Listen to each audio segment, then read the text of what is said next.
Ngayon naman, mapunta naman tayo sa pagkain, JC. Alam mo, pang Pilipino, ang isa sa mga favorite na ulam pag breakfast ay ang daing at tuyo.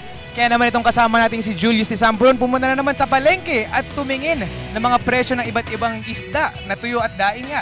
Ito lang yan sa Palengke Master. Good morning mga boss! Nandito po tayo ngayon sa Oriental Market sa Quezon City para tignan ang mga presyo ng mga masarapang almusal. O diba, kapartner ng masarap na kape, ang sarap-sarap. Mga tuyo, tingnan natin na nga ba at kung nasa magkano na ngayon ang presyo ng ating mga pang-ulam sa umaga. Yan, Mami, magandang umaga. Magandang umaga rin po. Mami, tanongin po natin. Ito po mga, yan. Ito po, ano po itong tuyo na? Yan po yung tinatawag na salinas. 110 ang kilo. Ayan, salinas po. Opo. Ay, sa magkano po? 110 ang kilo. Talaga, okay, napakarami po noon. Talaga, ito po isang ganito, 110. Ay, hindi po. Ay, mali yata. Ang laman po niyan is 20 kilos. 20 kilos. Mula sa magkano po kung bibili namin ito isang box? Kapag ka-wholesale po kasi mas mura, mga 2,000. 100 lang ang kapital. 100 po ang kapital. Pagka retail, 110. Ano po ba ito? Flying fish. May lumilipad po ba ito? Opo, sa dagat. Sa lagat. Sa magkano po yung ganito po? 120 po ang kilo. 120 po ang kilo. Kapag wholesale, Pwedeng 100. anong klaseng luto po ba pwede dito? Dito lang. Prito lang po. Pwede rin sa gulay. Sa gulay. Anong gulay, mami? Kahit anong klaseng gulay pwede naman. Pwede, masarap siya, diba? Tingnan natin ito, diba? Talagang sariwang-sariwa pa po. Ano, parang sa bagong gawa pa. Opo. Marunong po bang kayong gumawa nito? Marunong Paano po ang proseso ng paggawa ng ganito? Yung mga kinakain natin, para alamin natin kung paano po. Kasi po binibili namin yan sariwa, tapos ipapadaing namin sa mga tauhan namin. Dadaingin. Pagkadaing, ibababad mo sa tubig na may asin. Pagkatapos, ibibilad. Paano pong dinadaing? Kinakatong? Bibiyakin mo ito. Kasi diba ito medyo may bibiyakin mo lang ganyan. Tapos, ibabad mo sa tubig na may asin para magkaroon ng timpla. Anong timpla? Oo, para yung lasa niya magtama lang yung asin niya at bago pag Tinatanggal po yung mga laman na. siyempre, tatanggalin po yung mga dumi-dumi. Okay. Tapos po, kapag nadaing na siya, Nadadali na dito sa sa palengke. Opo. Titinda. di ba mami, minsan po pag ganito, yung saan po dinadala yung mga laman na Pinapakain na po yan sa yung, di ba, may mga fish pan, may mga alagang bangus. Yung bitukan yan sa kayong hasag, doon pinapakain. doon na po pinakakain. Ito naman po, tignan po natin kung nasa magkano po ito. Parang mas malaki ito kaysa doon sa Ito po kasi yung dalagang bukid. Ay, dalaga pa siya talaga. Opo, nasa magkano po yung 160 po ang kilo. 160 po. Paano naman po ginagawa? Parehas lang din po ba? Din po, dadaing. Dadaing.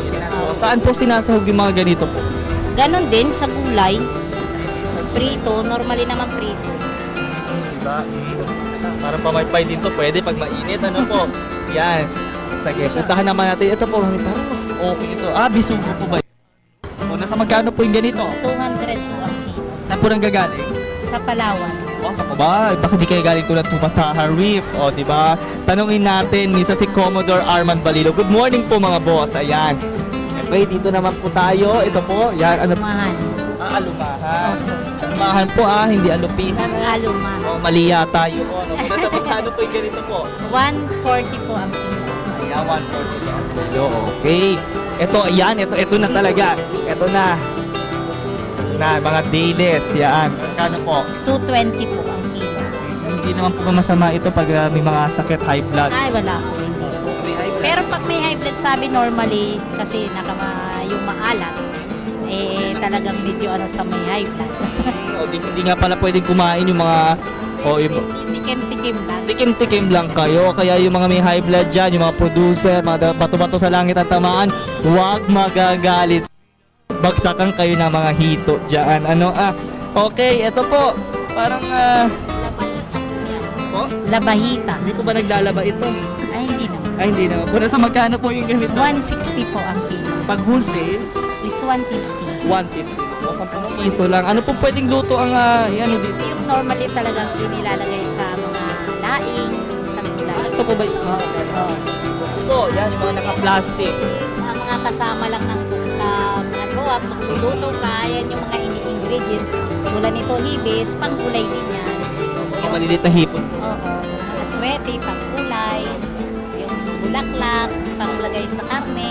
Kayo din po ba po? Ay, hindi po, may nagdi-deliver lang ng mga ahente. Oh, mami, bakit na magkahaba naman eh? Yan po yung tawag na kalaso. Kalaso. Kalaso talaga. Magkano po yung ganito? 140 po ang kilo. 140. Masarap siya pa. Nakakain na. Opo. Saan po sinasawag? Saan niyo po ginamit? Prito lang talaga siya, prito lang po masarap. talaga. Tapos inahaluan pa naman ng kape. Ano po yung nagahan nyo kanina?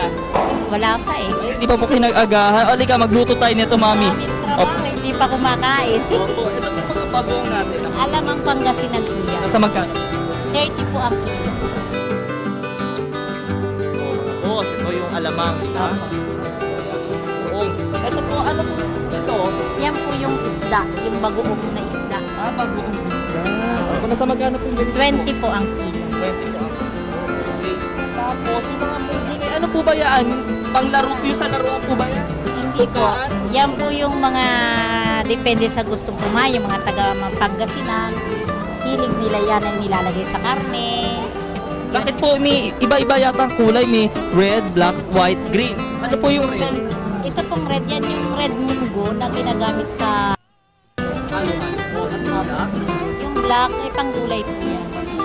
Opo. Yung white, Yung white, ganun din. yung green. Munggo yan. Ano sa dali lang po? Ano po ito? Oh, hindi po favorite ko siya. Tatuyok na. Opo. Nasa magkano po yung ganito? 350. Ang kilo. Galing apat. Parito po. Opo. Alahin mo. Opo. Binabiyahe pa siya talaga, ano po? Sandali, mamimit nakita ako dito kanina. May tinapa po ba kayo dyan? Naku, pero marunong po kayo gumawa ng tinapa. Papaano po? Turo nyo nga po kung paano gumawa. Kasi bibilin mo yung sariwa, tapos ibabad mo ulit sa tubig na may asin. Mm-hmm. Kapag tingnan mo yung tama, yung timpla niya, kung okay na yung tama yung timpla, ilala, parang i-steam. I-steam lang. Steam mo muna bago mo ipausok sa kuko. Kasama pa rin po natin dito sa Oriental Market at ang mga napakararaming mga ulam pang-agahan. Para sa Telebisyon ng Bayan, ako po si Julius Tisamburo nagsasabing, Good Morning Boss!